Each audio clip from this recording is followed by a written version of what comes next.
Bonjour Florent. Bonjour Mickaël.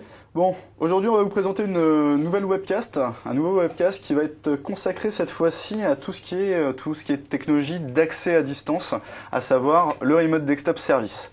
Donc Florent, il y a eu des petits changements sur ne serait-ce que la dénomination. On part quand même de Terminal Server Edition qui était sur Windows NT. Est-ce que tu peux nous dire où on en est arrivé? Effectivement, donc aujourd'hui on est sur Windows Server 2008 R2 avec une multitude de rôles disponibles pour les services de bureau à distance, et on va commencer donc avec le rôle fondamental qui est le Remote Desktop Session Host, qui est le rôle sur lequel on va installer les applications, et c'est ce rôle-là qui va fournir l'environnement multisession aux utilisateurs. Alors ça va permettre quoi? Ça va permettre aux utilisateurs de se connecter, alors soit depuis le réseau local, soit depuis Internet, on va le voir tout à l'heure comment, à notre serveur, et puis de récupérer un bureau de façon classique avec les applications paramétrées par l'administrateur. En fait, c'est le nouveau terminal serveur sur lequel on fait du multisession et on a nos applicatifs comme d'habitude. Voilà, c'est la nouvelle déclinaison. Alors il y a quand même...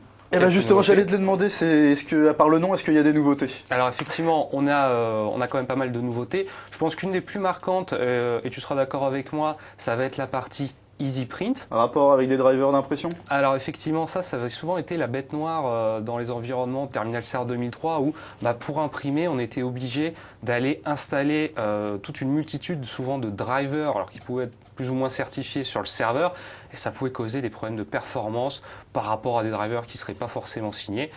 Avec EasyPrint donc et RDS, on a maintenant la possibilité de faire en sorte que les drivers ne soient plus installés sur le serveur, mais soient tout simplement côté client. Et donc on va simplement, au moment de l'impression, packager le document dans un format particulier et l'envoyer côté client du XPS, pour impression. Et effectivement, pour la petite partie technique, c'est un format XPS. Donc ça, c'est quand même une des grosses nouveautés puisqu'on n'est plus obligé de polluer notre serveur avec ces drivers d'impression. En fait, le serveur n'a plus qu'un seul driver, si je puis dire, c'est le fait de travailler sur l'imprimante XPS pour générer ce fichier. Il l'envoie au client et c'est lui qui se débrouille avec son pool d'impression. Qui se débrouille avec son pool d'impression. Donc ça, c'est une des, je pense, grosses nouveautés avec 2008 R2. Autre nouveauté, évidemment, on continue toujours encore d'améliorer les performances du protocole RDP. Et là, effectivement, on va tirer la quintessence, c'est avec du Windows 7 couplé à du Windows Server 2008 R2. Alors, à part le nom, à part EasyPrint, l'encryption aussi, je crois qu'on a fait pas mal d'efforts là-dessus, la compression des données. Est-ce que on a fait des petits efforts concernant justement la publication juste des applications? Il y a plein de gens qui disaient ah oui, j'ai pas envie d'avoir tout le bureau puisque du coup quand je le ferme, ça me ferme tout, je sais pas trop où je suis. Oui, c'était effectivement. Est-ce qu'on a une meilleure intégration avec le poste client? Ça peut être effectivement un peu perturbant. Alors traditionnellement, quand on se connecte en terminal serveur en RDS maintenant, on a un déport complet en fait du bureau sur le poste client, alors que ce soit un desktop ou un client léger. On a une nouveauté maintenant qui s'appelle donc la Remote App. La Remote App, qu'est-ce que ça va nous permettre? Ça va tout simplement nous permettre d'exécuter une application sur un serveur RDS, sauf qu'au niveau du poste client, je ne récupère plus l'intégralité, l'ensemble du bureau. Je vais simplement récupérer uniquement l'interface graphique de mon application qui va apparaître sur le bureau de l'utilisateur comme si c'était en fait une application qui s'exécutait localement, sauf que elle est exécutée à distance donc, sur un serveur. Pour l'utilisateur, c'est complètement transparent. Et pour cette transparence, il va pouvoir faire du drag and drop, du copier-coller? Alors effectivement, il y a une intégration qui est complètement transparente pour l'utilisateur. Il va pouvoir redimensionner la taille de la fenêtre, avoir les entrées dans la taskbar pour cette application-là et effectivement travailler avec cette application sur son desktop comme si elle était installée localement. Alors, pour accéder à ce type d'application, on a plusieurs façons. Une des façons relativement simples de s'y connecter, c'est en travaillant au niveau du panneau de configuration sous Windows et puis d'aller directement attaquer le serveur effectivement qui a publié cette Remote App. Et justement, en termes de publication, je crois qu'on a maintenant une nouveauté, un nouveau rôle qui est apparu, c'est le RDWA. Est-ce que tu peux nous en dire un petit mot? Exactement. En fait, au niveau de ton Windows 7, lorsque tu vas vouloir intégrer les applications Remote Desktop, Remote Application, directement au niveau de ton Windows 7 pour te connecter nulle part, juste avoir directement l'intégration dans ton Windows 7, cliquer dessus et que ça se lance. Oui, tout à fait, c'est ce qui m'intéresse. Exactement. Et à ce niveau-là, tu vas rentrer une URL pendant la configuration du Remote Desktop, des Remote Application.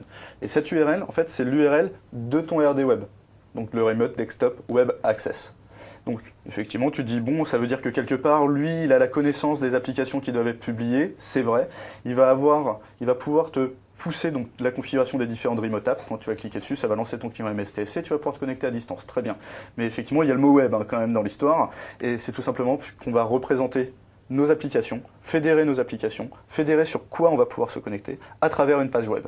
Ça ne veut pas dire que quand je vais cliquer sur un icône, comme en Windows 2000, je vais avoir l'ActiveX qui va se lancer et je vais avoir la fenêtre de mon application qui va se lancer en mode web. Et oui, d'ailleurs, je crois que c'est une croyance qui a tendance à perdurer ces temps-ci, le fait que l'application se lance dans le web, alors que non, en réalité, c'est pas ce qui se passe. C'est horrible. Il faut vraiment savoir, le but du jeu, c'est quand tu cliques sur un icône au niveau du RD Web Access, c'est que ce Web Access va simplement te donner la configuration pour configurer ton MSTSC local. Tu sais, quand tu fais démarrer MSTSC... Et que je rentre le nom de mon serveur, par exemple, pour me Exactement. Bah là, au lieu de rentrer le nom du serveur, rentrer la résolution, rentrer si tu vas travailler avec une RDS Gateway, on va voir ce que c'est après, rentrer tous ces paramètres. Ce que tu vas faire, c'est que tu vas configurer ces paramètres dans le RD Web Access. Et quand tu cliques dessus, lui configure ton client local, et c'est ton client local qui lance la connexion vers les serveurs. D'accord ? D'accord, donc typiquement là, ce qui peut effectivement se passer, c'est que, imaginons, je suis en situation de nomadisme, à distance sur Internet, je souhaite accéder à des applications qui seraient à l'intérieur de mon réseau dans l'entreprise. Je vais avoir un nouveau composant, je crois, qui va me permettre de sécuriser, de publier quelque part en fait mon serveur RDS, voire une multitude de serveurs RDS, puisque ça posait souvent problème, ça, quand on souhaitait publier plusieurs serveurs sur Internet, avec l'histoire des ports 3389 qu'on modifiait. Exactement. À la belle époque, on ouvrait le 3389 et on faisait du port forwarding sur notre serveur RDS, TS à l'époque. Donc ça marche bien quand on a un serveur. Oui, quand on en a deux, on recrée un nouveau port et on le redirige vers un autre serveur. Et on pouvait faire ça plein de fois si on avait beaucoup de serveurs. Donc dans l'URL, du coup, on indiquait en fait le nom du serveur, le nouveau port pour se connecter depuis l'extérieur. Oui, très pratique. Exactement. Donc là, le but du jeu, ça va être de tout encapsuler. D'encapsuler, au lieu de travailler sur le 3389, on va travailler sur du 443. Et donc au lieu de travailler avec... en fait, tout ce qu'on va faire, c'est qu'on va encapsuler le Remote Desktop Protocol, le RDP, sur le port 443 en lieu et place du 3389. Donc je vais encapsuler et crypter toutes les communications qui sont faites via RDP entre moi, donc mon poste client, et la RD Gateway, la Remote Desktop Gateway. Et ce qui va se passer, c'est que, comme tu le précisais, si admettons on a plusieurs serveurs, et que là, pour le coup, je travaille qu'avec mon 443, je vais pas me créer un port 444. Là, le but du jeu, c'est que tout est encapsulé jusqu'à cette Gateway, et cette Gateway va regarder le petit nom que j'ai indiqué, le nom dans le MSTC de la machine à laquelle j'ai envie de me connecter, et va tout simplement me rediriger en interne. Donc le but du jeu, pour que ça marche, c'est simplement que la RD Gateway puisse faire un ping sur un FQDN local. D'accord, c'est vraiment le nom de la machine. Il n'y a pas besoin de le représenter par un nom public, c'est le nom de la machine. Tant que la RD Gateway peut pinguer une machine en interne, elle va pouvoir vous rediriger au bon endroit. Donc dans la configuration MSTSC, au niveau du nom général, c'est le nom de la machine, et on va aller dans les propriétés avancées pour indiquer la RDS Gateway qui là est un nom public. Donc j'accède à mon nom public, 443, la Gateway décapsule en 3389 jusqu'à la bonne machine. Et cette machine, ça peut être du 2003, 2008 R2 ou même un poste en Windows XP. Donc là, j'y vois deux aspects intéressants. D'une part, la sécurité, puisqu'on va travailler avec du 443. Et puis d'autre part, le fait de n'exposer finalement plus qu'un port sur Internet. On n'a plus du tout à ouvrir une type de port comme on le faisait auparavant. C'est bien ça. But du jeu, travailler avec des certificats publics pour que tout soit transparent. Par contre, une petite chose que ça couvre pas, et du coup on a un autre rôle pour pouvoir couvrir ce que je vais citer, c'est imagine le scénario où j'ai plusieurs serveurs et j'ai mis de la répartition de charge sur ces plusieurs serveurs. D'accord.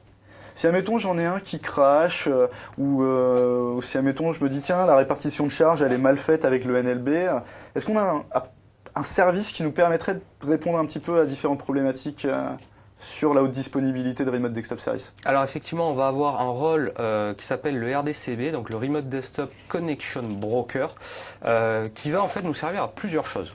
Alors, première chose dans l'utilisation d'un Connection Broker, cela va être la possibilité de rediriger déjà les utilisateurs qui souhaitent se connecter à ma batterie de serveurs RDS, puisqu'on va l'utiliser principalement dans le cas de haute disponibilité. On va voir juste après un autre scénario.